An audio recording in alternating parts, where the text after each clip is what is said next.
देखो यहाँ पे आपको सिर्फ और सिर्फ x की वैल्यू मालूम करनी है ना।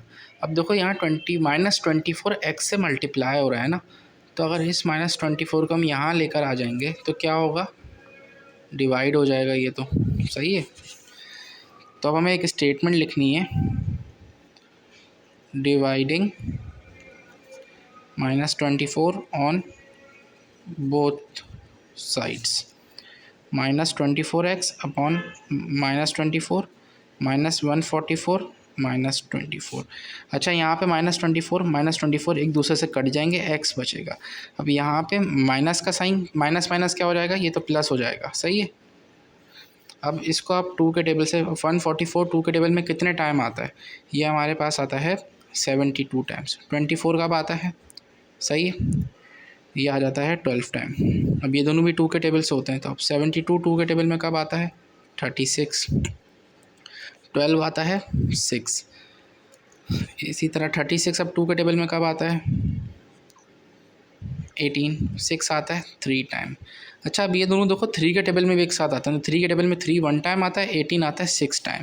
तो इसका आंसर आपके पास क्या आ जाएगा, +6/1, यानी सिर्फ 6। नीचे की 1 कोई वैल्यू रखता नहीं, और प्लस लगाओ ना लगाओ फ़र्क नहीं पड़ता। अब इसी तरह ये सवाल है, इसमें डायरेक्ट, इसमें पहले आपको इस 12 को वहाँ लेकर जाना। अब यहाँ 12 क्या हो रहा है, प्लस हो रहा है ना, वहाँ जाके क्या हो जाएगा, माइनस। सही है। तो आप लिख सकते हो, ये मतलब -12 में चेंज हो जाएगा ना, तो आप लिख सकते हो सब्ट्रैक्टिंग, या बल्कि पूरा -2 या डाल दो ना, तो एडिंग लिख दो, adding -12 on both sides. BS both sides की शॉर्ट फॉर्म है। 12 -7x 5 -12, ये तो कट गया एक दूसरे से, यहाँ बचा -7x और यहाँ बचा क्या, -7। सही है। अब इसी -7 को बोथ साइड डिवाइड कर दो, जो कि अब यहाँ पे काम कर रहा था, तो अब लिख दो आप डिवाइडिंग -7 ऑन BS। अच्छा, मैं यहाँ एक लाइन खींच रहा हूँ, बराबर में काम कर रहा हूँ। सही है। तो ये हो जाएगा -7x -7 और -7/-7। ये तो कट गया आपस में, यहाँ सिर्फ x बचा। अब देखो ये दोनों आपस में एक सेम है, यानी एक जैसे। 7 का टेबल में 7 कितना टाइम आता है, माइनस माइनस तो पहले 1 हो जाएगा। 7 के टेबल में 7 कितना टाइम आता है, तो ये तो 1 ही बचा ना, तो यहाँ आपका आंसर आ गया, x की वैल्यू 1। सही है। अब आ जाता है ये जे पार्ट। ये 3 सारे टाइप के सवाल थे, मैंने तीनों करवा दी। अच्छा, ये फ्रैक्शन फॉर्म है, तो सबसे पहले आप इस फ्रैक्शन को ज़रा इम्प्रॉपर में, इसको प्रॉपर में कर ले। 1 × 2 2, 2 + 1 3, तो ये हो जाएगा 3/2 -2y, और ये 1/4 तो ऐसे ही रहेगा। अच्छा, ये देखो 3/2 यहाँ पे है, प्लस हो रही है, वहाँ जाके क्या हो जाएगी, माइनस। तो आप ये काम कर लो, एडिंग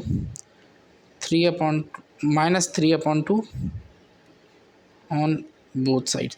एडिंग का मतलब प्लस करना नहीं है, एडिंग में इस हिसाब से इंग्लिश में लिख रहा हूँ कि डाल रहा हूँ मैं उसके अंदर।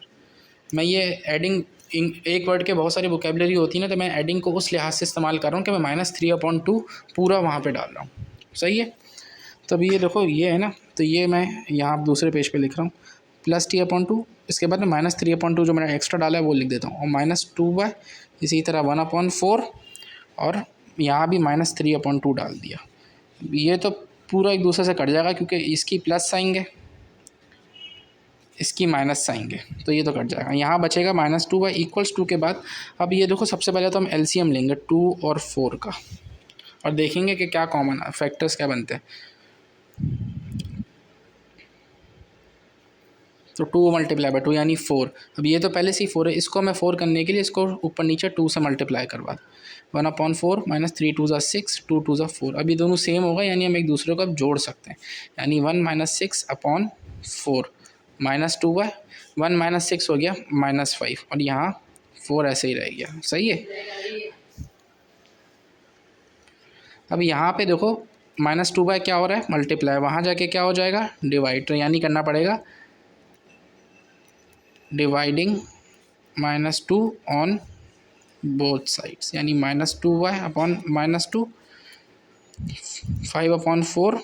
अच्छा, डिवाइडिंग हो रहा है, तो यानी नीचे ही आना चाहिए फ्रैक्शन में। तो यहाँ देखो, ये इससे तो 4 से तो ये मल्टीप्लाई होगा। सही है। 5 के हिसाब से ये डिवाइड हो रहा है 2, लेकिन 4 के हिसाब से ये मल्टीप्लाई हो रहा है। लिखोगे तो नीचे ही ना, तो 4 से तो ये मल्टीप्लाई हो जाएगा। सही है, ये तो कट गया, ये सिर्फ 5 बचा। सही, यहाँ -5 ऐसे ही लिख दो, पहले इसको मल्टीप्लाई करवा दो। प्लस माइनस क्या हो रहा था, माइनस, 4 2 ज़ा क्या होता है 8। सही है, देखो माइनस माइनस तो हमारे पास यहाँ चेंज हो जाएगा प्लस में। अब ज़रा 8 और 5 इस तरह करो। 8 के टेबल में 5 आता है, नहीं आता तो डॉट लगा दो, और यहाँ भी 0। 8 के टेबल में 50 आता है, 50 नहीं आता, लेकिन 8 के टेबल में 6 टाइम आता है 48, तो यहाँ बचा 2। अब एक 0 और लगा दो। 8 के टेबल में 20 आता है, लेकिन नहीं आता, लेकिन 2 टाइम 16 आता है। सही है, अब 4 आया, 4 छोटा, तो एक 0 और लगा दो। 8 के टेबल में 40 आता है, 5 टाइम आता है 40। 10 तक तो टेबल आपको याद होने चाहिए। अच्छा, तो आपका आंसर आ गया 0.625। अच्छा, अगर आप चाहो ना तो इसको क्या कहते हैं, इस तरह भी रहने दे सकते हो, या फिर डेसिमल में लिख दो, जैसा आपकी मर्ज़ी, आपको जो सही लग रहा है। डेसिमल में भी अगर फ्रैक्शन फॉर्म में भी अगर लिखो ना, तो 5/8 लिखना, क्योंकि माइनस माइनस तो प्लस हो जाएगा ना, तो ये प्लस 5/8। इसके दो आंसर्स हैं, दोनों में से जो आपको सही लगे वो लिख देना। इसका सॉल्यूशन देख लो।